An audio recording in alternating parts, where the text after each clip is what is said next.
ಬಿಡಿಸ್ಕೊಳ್ಳೋದು. ಆ ಬಿಡಿಸ್ಕೊಳ್ಳೋದಕ್ಕೆ ಒಂದು ವಿವೇಕ ಬೇಕಲ್ಲ, ಅದು ಪುಸ್ತಕ ಕೊಡಬಹುದು. ಓದಿ ಬೇಡ ಅನ್ನಲ್ಲ, ಕೇಳಿ ಬೇಡ ಅನ್ನಲ್ಲ, ನೋಡಿ ಬೇಡ ಅನ್ನಲ್ಲ. ಆದರೆ ನಿಮಗೆ ನೀವು ಯಾವ್ದಕ್ಕೆ ಸಿಕ್ಕಾಕೊಂಡಿದ್ರು ಅದರಿಂದ ಅದು ಬಿಡಿಸೋಂಗಿದ್ರೆ ಅದು ಮಾಡಿದ್ದು ಸಾರ್ಥಕ. ನಾವು ಮಾಡ್ತಾನೆ ಇರೋದು ಈ ತಪ್ಪನ್ನು ಮಾಡ್ತಾನೆ ಇರೋದು, ಪೂಜೆ ಮಾಡ್ತಾನೆ ಇರೋದು, ಹೊರಗೆ ನಾವು ನಮ್ಮ ಕರೆಕ್ಷನ್ ಮಾಡ್ಕೊಳ್ದೇನೆ ಇರೋದು, ಔಷಧಿ ತಗೊಳ್ತಾನೆ ಇರೋದು. ಆದರೆ ನಮ್ಮ ಟೈಮ್ ಟೇಬಲ್ ಬದಲಾಗದೆ ಇದ್ರೆ ಆರೋಗ್ಯ ಹೇಗೆ ಬರುತ್ತೆ?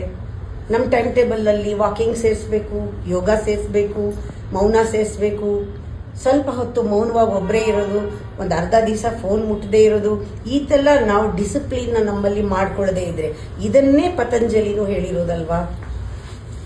ಸುಮ್ಮನೆ ನಾವು 8 ಸ್ಟೆಪ್ಸ್ ತಿಳ್ಕೊಂಡ್ಬಿಟ್ರೆ ಅಷ್ಟಾಂಗ ಯೋಗ ಪ್ರಯೋಜನ ಇಲ್ಲ ಅಲ್ವಾ. ಯಮ ನಿಯಮ ಪ್ರಾಣಾಯಾಮ ಪ್ರತ್ಯಾಹಾರ ದೊಡ್ಡದಾಗಿದೆ, ಆದರೆ ನನ್ನ ಡಿಸಿಪ್ಲಿನ್ ಏನಾಗಿದೆ? ಇದು ಯಾರಿಗೋಸ್ಕರನೂ ಅಲ್ಲ ನಾನು ಹೇಳ್ತಾ ಇರೋದು. ನಾವೆಲ್ಲರೂ ಕೂಡ ಆರೋಗ್ಯವಾಗಿರಬೇಕು, ಎಲ್ಲ ಲೆವೆಲ್ನಲ್ಲೂ ಆರೋಗ್ಯವಾಗಿರಬೇಕು.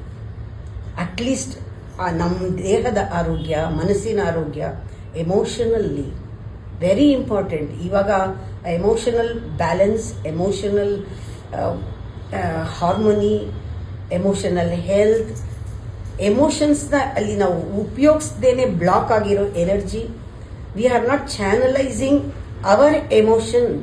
That emotion is nothing but ಭಕ್ತಿ.